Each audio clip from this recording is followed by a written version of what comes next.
This is the Team Performance Podcast, where we explore issues at the heart of leadership, team development and organisational culture. I'm your host, Mark Gilroy, and in this series, we're delving into issues around team dynamics, team development and, of course, team performance. Let's welcome today's guest.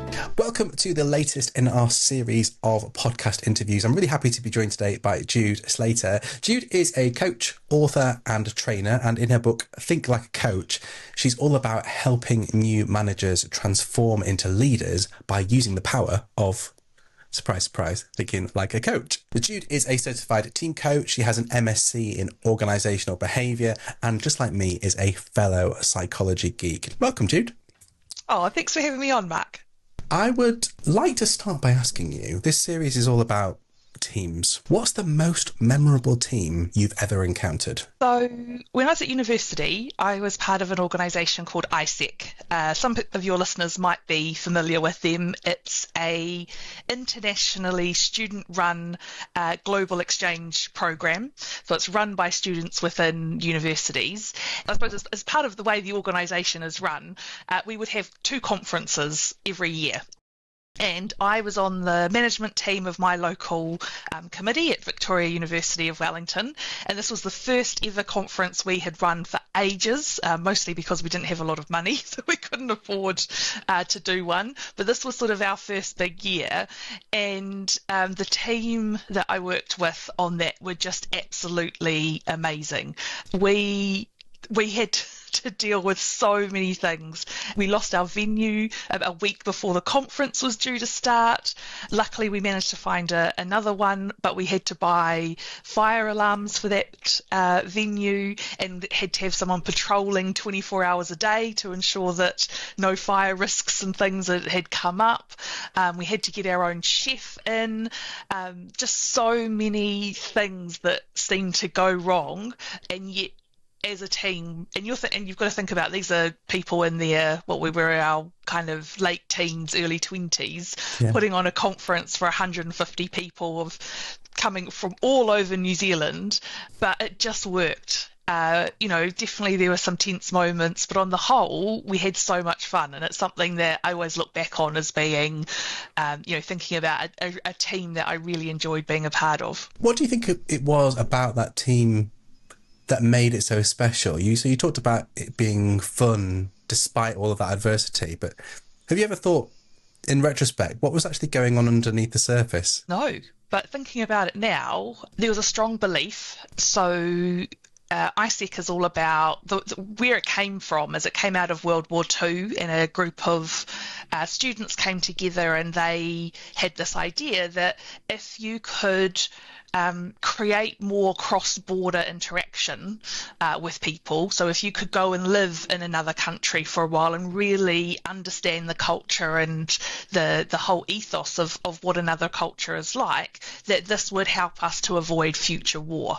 And so that's kind of the whole purpose of ISEC, was really about how do you make these meaningful exchanges between countries so that people start to understand people more, and we get to have a much more growing tolerance and recognition of different ways of doing things. And because everybody in ISEC, they share that same belief, many of them have lived in lots of different countries before or have an aspiration to. It's an organisation where we used to do lots of self-development type of things, and we're all based out of university, so we're using the absolute cutting edge research stuff, because if you learned it in your psychology class or management class, you usually would bring it into the organisation to test it out. So I think there was that common purpose was definitely one thing. I think the other thing was we played to each other's strengths a lot as well. Not to say we didn't get a lot of things wrong, we definitely did. Being in ISEC, and especially when you're leading one of the local teams, or you might also lead a national group, or even you can lead internationally, it's almost like this small, intense kind of training ground for leaders, because you're going through absolutely everything, and we're all volunteers as well. Nobody's being paid for any of this. You really are doing it because of the love and the relationships that you form with each other. Yeah, I really do think it's that, we had that common purpose and we were playing to each other's strengths. I love that. It's making me think of actually, one of our early episodes was with a coach called Nigel Watson, and he does a lot of work with tribal teams. And he was telling a story about some Maasai tribes that he was working with, where he would arrange for the leaders of different tribes to kind of come together, kind of convene, and they should be in competition with each other, almost in conflict with one another, actually. But what you were saying about meaningful exchanges in order to prevent war really kind of connected with me, and it made me think about this conversation. We used to say they would literally come and compare maps with each other. So this is my map of the territory. This is what we think is going on. This is how we think things pass through and where the farming happens. And then the other leader would go, okay, this is my map of the territory. Let's share and compare, see what the overlap is, and see if we can kind of create a better understanding of the entire system. And I thought, wow, what a cool idea, and how rare that is, that it happens in a lot of teams and a lot of organizations, that idea of swapping maps. Yeah, it's as you were talking, it just brought up, so I've done a little bit of neurolinguistic programming, and one of the principles there is that the map is not the territory, really sort of saying that my view of what things look like and your view of what things look like are going to be different. And often that's where the conflict comes in, right? That, I think I'm seeing one thing, you think you're seeing something else. Actually, they're the same. We're just seeing them in different ways. And really that's sort of what ISEC was trying to accomplish, was this idea of, well, you can't really fully understand somebody else and their culture and their context until you've had a chance to be immersed in it and to live it. And, we sort of talk about, one of the things I always really loved about the organisation was all the preparation that they would do with you. So if you were going on exchange, you'd be taught a lot about culture shock, that initial what it's going to be like when you get there. And one of the things I found when I was working in other organisations, when they're preparing people, I worked for Deloitte, for example, so there was a lot of having secondments overseas. And so, they would talk to you about the culture shock element, just to be aware and to be prepared. But one of the things ISEC used to do, and again, I think because a student organisation, we're always on the forefront of research, we'd also talk about that reverse culture shock. So what it's like when you come home, because you have this idea that everything is going to be the same. But it is, in a respect, everyone there is kind of the same, but they've moved on. When I myself did an exchange to Brazil, so by the time I got back, it had been a year, so of course they've all moved on. But then also I've moved on so dramatically, because my growth has been within a completely different culture, a completely different context. So you have a little bit of this like, but in Brazil. And, you feel that as well when you move on from an organisation. The amount of times I must have said, but at Deloitte, or when I went back to Deloitte and I used to work for Penguin Books, and it'll be, but at Penguin, and there's that recognition that you learn so much from the environment and the culture that you're a part of, and you can take that with you. And I think that's something that when you're managing a team, that's something that you need to keep in mind, is that people have been with the team maybe for different periods of time, have joined in different points as well. And so the team memory is growing all the time. And if I'm new into the team and the team's been there, might have had some people that have been there for years, maybe even decades, their view of the context and what's going on and what's possible is going to be really different from somebody that's new in. And how do you, there's something when you're leading teams around how do you make the most of all of that knowledge and bring your team together around that? Because again, these can be massive sources of conflict. They can also be great strengths in terms of creativity and innovation and really knitting your team together. Yeah, it's making me think of an old kind of philosophy quote, the fact that you can't ever step in the same stream twice, because it's not the same stream and you're not the same person. So how do you tend to do that in your work then, Jude, right? Sort of making the most of all that knowledge and handling that inherent tension of wanting to embrace the new and recognise that it's a different stream, and then also welcoming all of that. How do you tend to deal with that when you're working with groups? So unsurprisingly, I lean on a lot of coaching for that. And this is one of the reasons I'm so passionate about really helping more people develop some coaching skills. And, I always liken it to cooking, that everyone benefits from having the skills to cook a nutritious meal, but you don't have to be a professional chef to be able to do that. And the same with coaching. Everyone benefits from understanding some of those core principles. You don't need to be a professional coach to be able to do those things. And for me, coaching really comes back to being curious, listening, really giving someone your best quality attention, and just asking some questions about what's going on, really seeking to understand where someone's coming from, what's going on from them. And you've really got to get into the conversations about that as well, because trust will take a little time to grow. As you're telling your story or giving your ideas, those ideas will start to grow as well, because as you're saying them out loud, and especially to someone else, that things start pinging off each other and your ideas start to grow and develop. And so I think where you've got teams where there's lots of different people coming from different backgrounds, different context, it's really about making sure that everybody has a voice. They've got a chance to speak, and that they all get to feel heard as well, because it's not just about the speaking. You need to feel heard, and that there's some curiosity. Hey, you think about this situation differently from me. Can I understand a little bit more about that? There's also got to be something in there about disagreement too.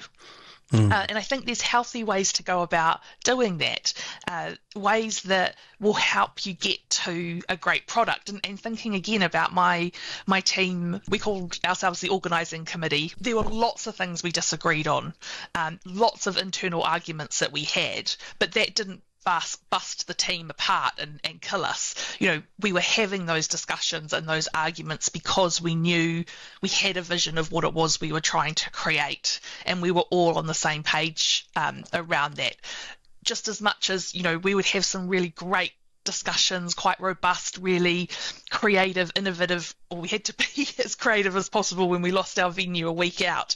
And you can imagine the stress, that we were under, and yet we still managed to pull together and make things work. There's that piece around just slowing things down a bit. Yeah. I think that's just all, it's like a little micro level of tension, isn't it? Where people, I'm talking to a team this week later on about sort of psychological safety, and a lot of this kind of chimes really nicely with that. There's often this myth that having dissent in a team, kind of constructive dissent, positive dissent in a team, just slows things down. And yes, in the moment it often does, because you have to stop, have those conversations, make sure everyone's heard and seen, and all the things you were talking about. But then also, once you've all got on that same page, actually things can move much faster and far better than everyone getting. I mean, I've been in situations with teams where the leaders come in, gone in and said, right, this is what we're doing. Everybody on board with that.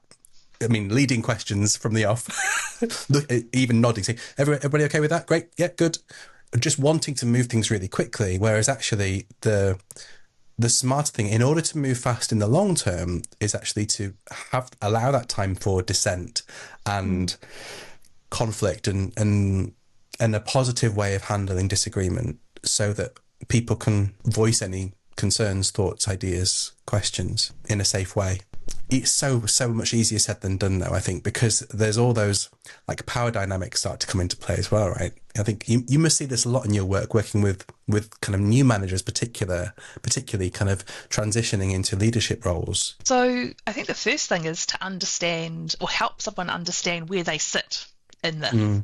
And I work with a range of people. You've got some people who come in and they really don't want to tell their team what to do because they think it's wrong, or they've had a bad experience of it themselves, and really helping them actually step into their leadership, or their authority is really what I'm saying here.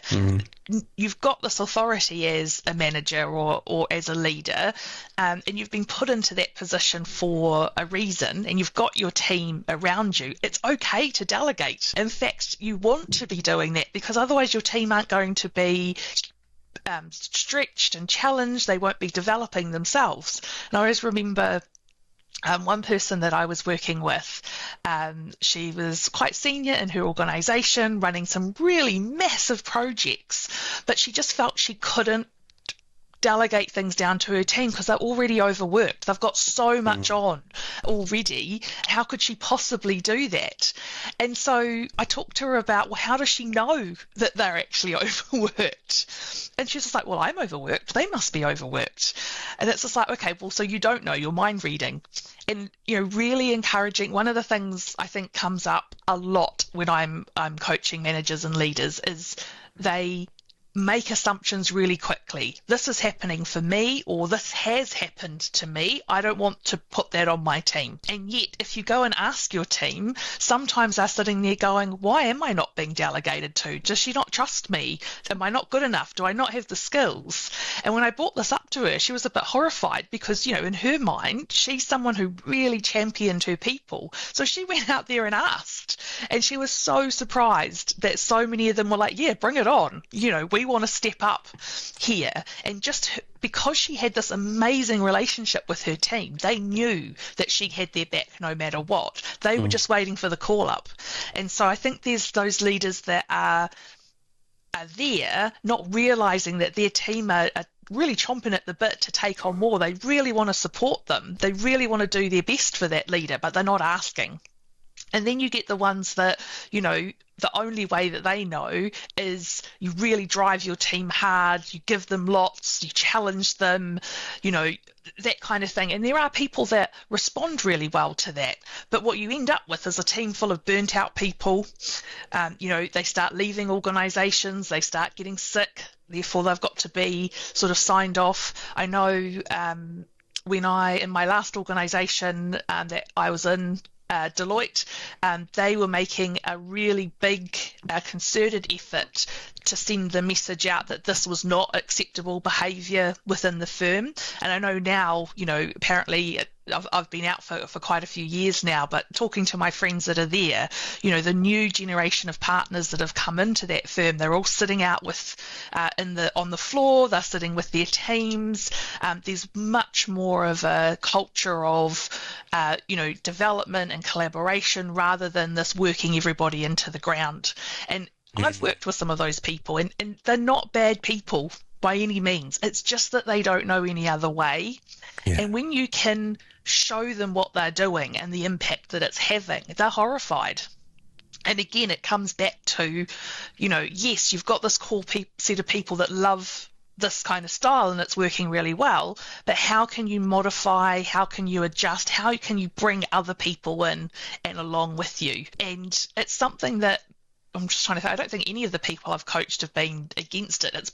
It's been something that they've welcomed, but it has taken a little bit to, for both of those examples, both of those people I coached, they've got to unlearn what they were doing before and relearn something different. Yeah, that really resonates. And back to maps, isn't it? It's like you can only manage from whatever your map has developed as. I absolutely had that experience. My first management job, I'd never done anything like that before. I was incredibly grateful for the opportunity, and also I was a bit afraid that someone was going to figure out I didn't know what the heck I was doing every second of every day.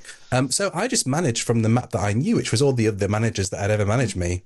And I just took a little bit from there, and it became a kind of build your own pizza approach to management, without ever really, because I didn't have access to a coach at the time, without ever really doing the work of thinking, what kind of manager do I want to be? And I just became what I'd experienced. And it was only later on that I actually was able to take a step back and go, okay, right, I don't need to retread this map that I've experienced. I can create an entirely new one, and one that feels much more comfortable and fits me a bit more. It's tricky that no one very rarely ever sits down and tells you that, which is why I guess it's so helpful to have access to a coach really early on in that process to help do that thinking. Absolutely. And coaching is something, there's a lot of talk around the democratization of coaching, because traditionally coaches are really only available for senior people within organizations because they're expensive, right? We're expensive if you think about how much you're paying for just one person. And so, one of the things I've done with writing the book is I wanted to make coaching accessible to a much wider group of people. And the book, I'll just anyone who's watching can see it's really thin. I kept it nice and short and sweet. And the first part of it, which is probably the first sort of 40 pages or so, is about gives you some principles around coaching and a really easy coaching model. And then the second part is about how can you use some of those ideas of coaching in the everyday conversations that you would already be having with your team, in your one-to-ones, giving feedback, setting goals, that kind of thing. Because when you're earlier in your career, you're less likely to be given or to have access to a one-to-one coach that you're working with all the time.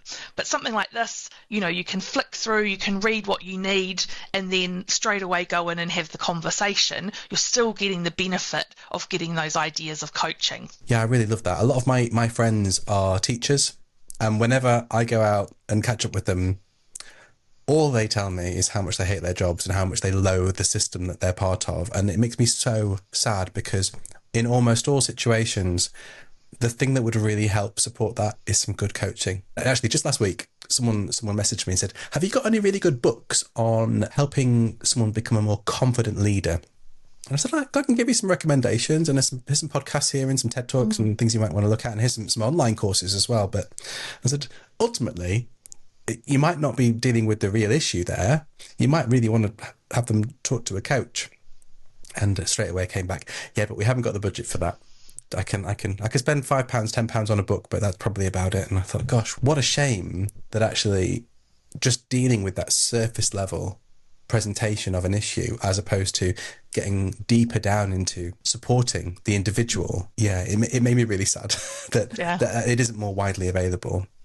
Yeah, no, it makes me sad as well. And this is why I want to see, I talk about managers, but really I want to see everybody develop some of these coaching skills, because it enables you to have these kinds of conversations where you get a little bit deeper. Because what tends to happen is, if you just think about with your friends, if one of your friends, and to be fair, I do this as well, but one of your friends comes to you with a problem, they've barely stopped speaking, and already you're telling them what the answer is.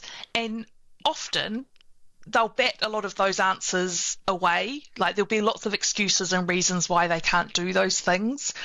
And that's just natural. And the reason for that is because we all come from different backgrounds. And one of the things I learned in my coaching training, which I say every time I'm about to coach someone, which is, I'm not going to give you the answers, because what works for me is not necessarily going to work for you.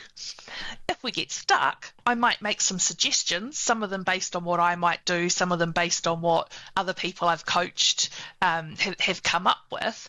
But when you've got an issue or something that you're grappling with, most of the time the first thing you want is just to be heard. You just want to be able to say it out loud and have someone say, yeah, that's not great, or that sucks. Just be heard.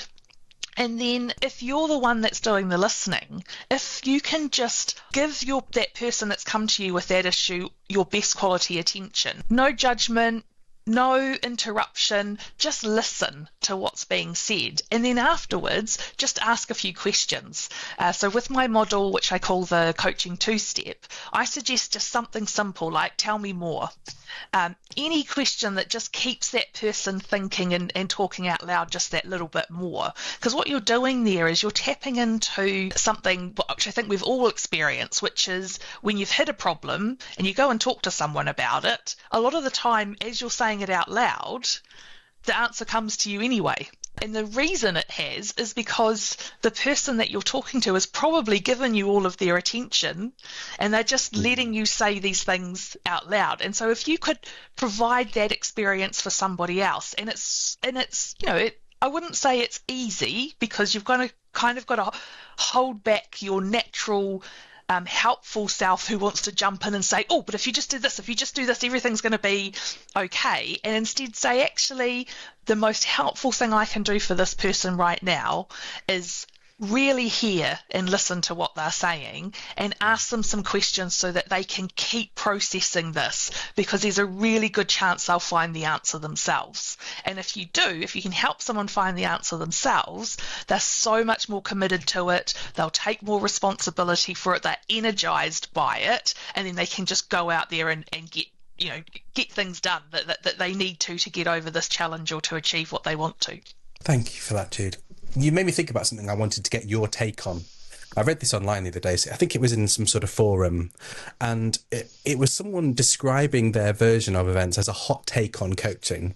And what they were essentially saying, I'm going to paraphrase it horribly here, but what they were essentially saying was that actually we've got really hung up on the distinctions between coaching and mentoring and counselling and all forms of intervention or support that involve the other person talking out loud and finding the answer.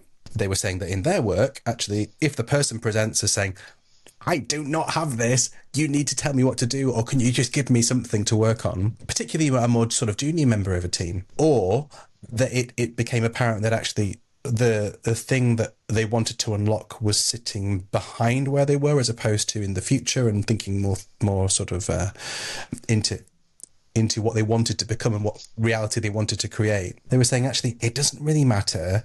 You just give them the space to talk about it and deal with what they're asking you for.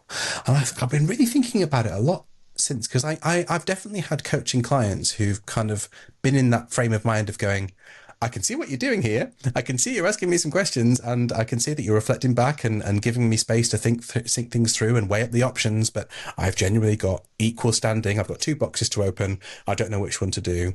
What do you think? And it's like a kind of phone a friend. It becomes a kind of phone a friend relationship as opposed to a true, genuine coaching relationship. In other words, I want you to hop into mentoring or advice mode, certainly in the sort of this part of the world, how we would frame it anyway.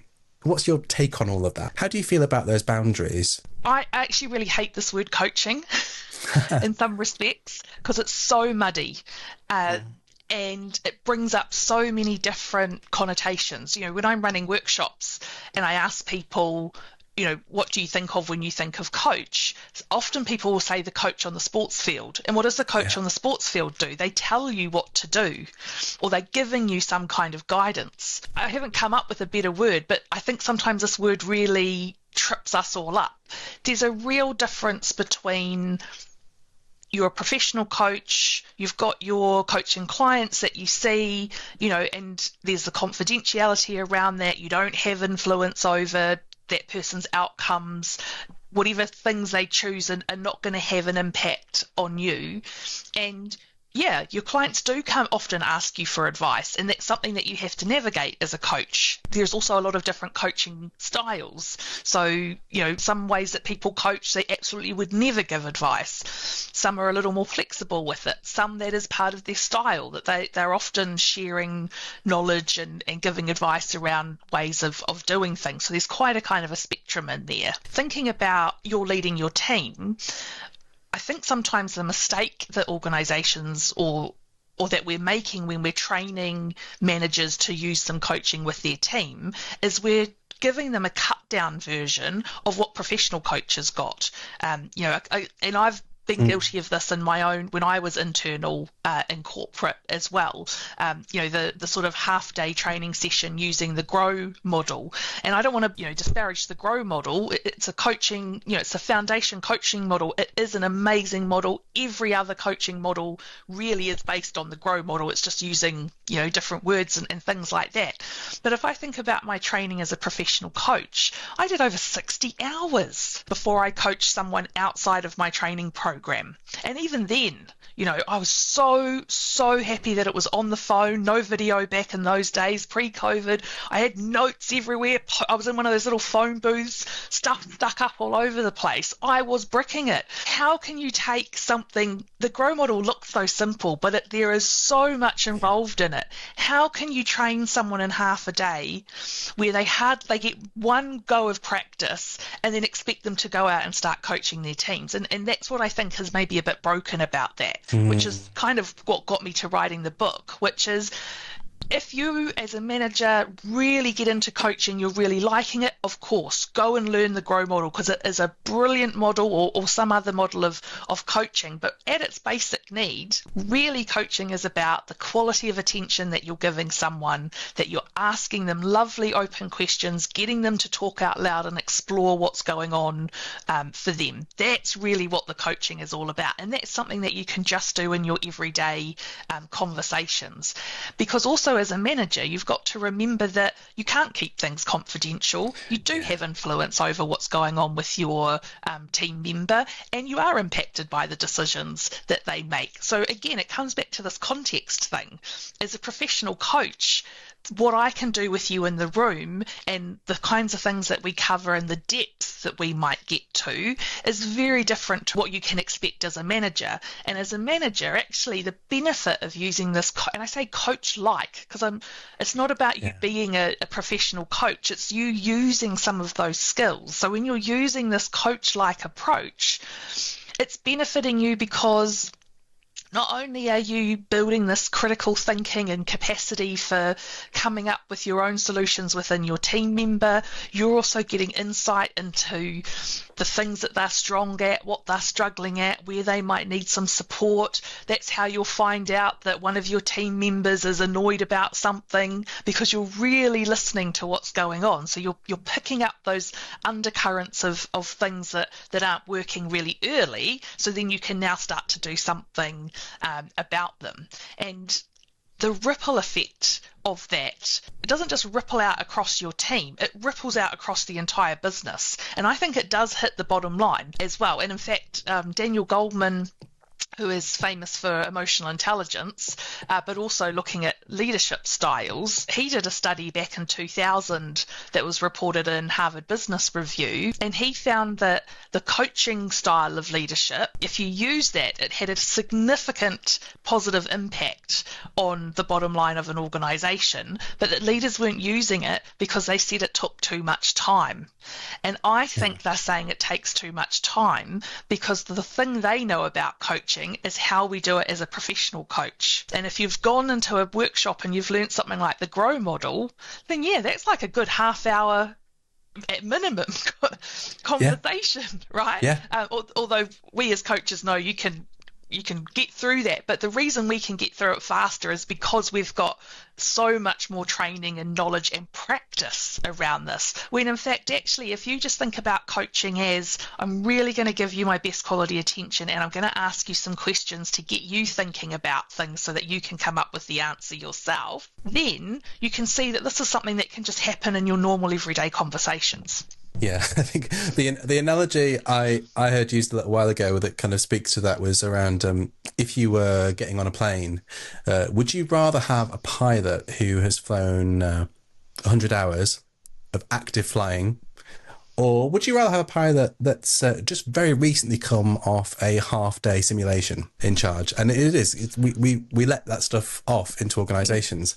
The simulation is going to teach you quite a lot, but nothing's going to prepare you for what happens when, bird strike or anything that's outside of the unusual, where all of those extra hours of active practice and supervision that you've put into your work will really come into play, and all of the nuances and richness that you can add in. Building on that analogy, thinking about the cabin crew, do you need them to know how to fly the plane, right? Or do they just need to know enough about what's happening to be able to manage what's going on in the plane and various things that are going on? And that's the same for managers. They don't need to know how to coach like a professional coach.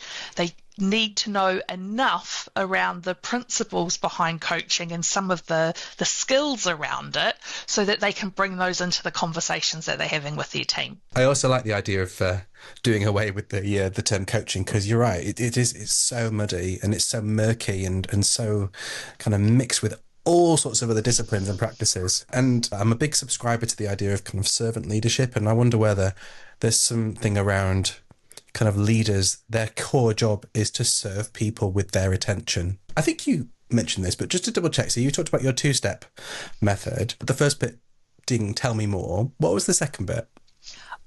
probably would pay to explain that as well. So I call it the coaching two-step. And you will have heard me say numerous times, giving your best quality attention. So that's your foundational part. That's where you start from. The first step that you have available to you once someone's finished telling you what's going on is to ask them to tell you more. And then the other option is to summarize back what it is that you're hearing. Mm. And I put that one in there because we do this all the time. You'll often clarify and say something like, can I just clarify, is this what you're saying, or did I hear you say this? So it's a natural thing that we've already got. But what it does is it shows the person you're listening to that you have been listening, because you can repeat back some of what it is that they've said. And you don't have to repeat it back like a parrot. It doesn't have to be word for word, just the sort of essence of what it is that you're hearing. The other thing it does is it allows the person with the problem to hear back what they've said in another way. So it gives them another way to process that information. They would have started by thinking about it for themselves, so in their head. Then they've heard themselves say it out loud, so they've been processing it out loud. And then when they hear you say it, that's a third way for them to process it. And the brain, it doesn't like to have unresolved problems. So it's always trying to find solutions. That's why when you have those situations where there was a word on the tip of your tongue, but you can't remember it, and then 3 hours later it suddenly comes to you, right? That's what it's doing. It's working on all of those things. So when you've got someone who you really want to help them to solve the problem for themselves, getting them talking, asking them questions to really explore that problem, to help them to understand it, I think is one of the best ways. And in fact, one of the best questions, after tell me more, of course, that you can ask is just to ask somebody, what outcome do they want? What is it they're trying to achieve? Because often you're so caught up in the problem that you haven't actually thought about what a great solution would look like. And this is actually using the GROW model, is in reality is ask them, what is it they want? What would the perfect outcome look like? And then now they start to see the gap. This is where I am now. This is where I'm trying to get to. Now we've got some things saying to open up about what kind of options there are. And even if they can't think of a solution, or they haven't quite worked out what it is that they need to do, maybe at that point you do know, and then of course you would offer those ideas to them.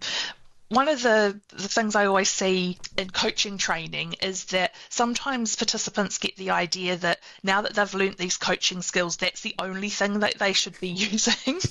And that's not the case. I always talk about sort of coaching and mentoring being on two ends of the same continuum, and that as a manager, in any conversation that you're having, you're probably dancing up and down between those two ends, giving people the benefit of being heard and talking things out loud, but then also being given the benefit of your experience and your knowledge as well. Yeah, sorry, there's loads in there. I'm thinking about all sorts. I often think we were at a conference last week, right? And the final speaker, which was Laura Overton, she talked about one of the issues with models is that they assume linearity, and I can't think of a better model to illustrate that with GROW, because I can't remember ever having a conversation in a coaching scenario where we started with what outcome do you want. It almost always gets to that point after the person's been able to offload what's actually going on with them at the moment. Yeah, I can absolutely see that somebody taking that model and wanting to just prescribe that to every situation just probably wouldn't be helpful. Have you noticed any patterns and themes that tend to come up in your coaching practice that managers might be able to learn from in terms of sort of simple tips and takeaways that somebody could put into practice? What other things would you like to share with our listeners? So I think the first thing is really challenge yourself on some of the things that you're thinking might be true. So just like that person I coached that thought her team was overworked, and when I asked her, well, how do you know? And none of her answer involved anything that had come from her team. So we all make assumptions. That the brain does this because it's got to take shortcuts because it's bringing in so much, taking in so much information. So when some of these things come up, just pause for a moment and just think, is this actually true? How do I know that this is true? And almost every coaching session where we're dealing with a dilemma with the team, a lot of it will come back to you need to have a conversation with your team member about this. And the same when I'm running the workshops as well. It's about using something like the coaching two-step as a framework to be able to have those conversations. So, ask questions, ask what's going on with someone, and then just ask them to go a little deeper. Tell me more about that, or how are you feeling about that? How's that getting in the way of whatever it is that you're trying to achieve? By being just really curious and asking some of those questions. Now, you're not going to necessarily go super deep in the first conversation, and neither do you need to. So I suppose my second piece there is to remember that even if your team is asking for things or they've given you all of these things, they're not all for you to hold. And one of the biggest pieces of advice I have for managers is to really build out that peer network that you have. I think often if you're a really ambitious person who's really looking at those next leadership roles, you're really great at building those senior level relationships. When it comes to things around managing your team, it's really good to have those peer relationships where you can just go to someone and say, hey, can I have a chat to you? This is going on in my team. Try a bit of coaching. It's always nice as well.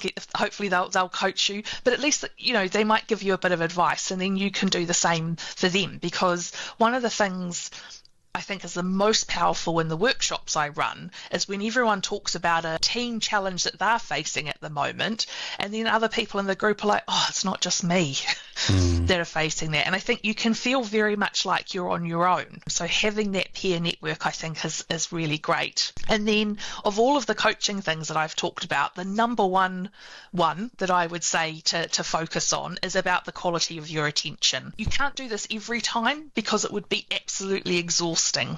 But where you've got your team coming to you with challenges, and they should be things that they should be able to work out for themselves, just take that moment and give them all of your attention. Let them talk, keep them talking, and see if you can help them get to the answer themselves. Because the more you're able to do that, the more they start to internalize that, so they don't need to come back to you as much. And actually, as I was writing the book, and someone who I used to manage just happened to send me a message just as I was kind of getting to the final stages of writing the book, and she'd realized that the learning role she was in, she didn't really like. She thought she was much better in a project management learning role, and she'd found a really great position within the firm, and she'd moved to it. And she just wanted to let me know that, when she was feeling a bit down about everything and sort of downhearted, that she'd remember the questions I used to ask her to help her look at things in more positive ways, and then they would help her to move on. And I was just like, yeah, that's the ripple effect of coaching, that It's not just this conversation I'm having with you right now, it's what you take away with you, and you hold those questions with you. I just love that idea that through coaching that one person, you end up indirectly coaching all these other people that they end up interacting with because they have a more informed way of approaching them. That's wonderful. As we start to wrap up, I think what's really resonated with me over the course of our conversation is what it would be like to work with you in a coaching relationship. I think you've really given a lot of yourself and shared about how you approach a lot of these situations. And to that end, I wanted to ask, how can people get in touch with you and find out more about what you do, how you work? So I'm most active on LinkedIn. Definitely connect with me. Just say that you heard me on the show and I'll accept that connection request. And then the other place is my website, thinkwithjude.com. There's lots of things on there about the coaching two-step. There's a video demonstration on there as well. And then there's more information about me and how to get in contact. Super duper. Thanks so much for coming on, Jude. Thanks for inviting me. I've had so much fun. If you enjoyed this episode, please let us know by subscribing and leaving a review on your favourite podcast app. Meanwhile, if you're interested to learn more about how the PCS approach can help you explore leadership, performance and culture within your business, get in touch with our team and we'll be happy to help.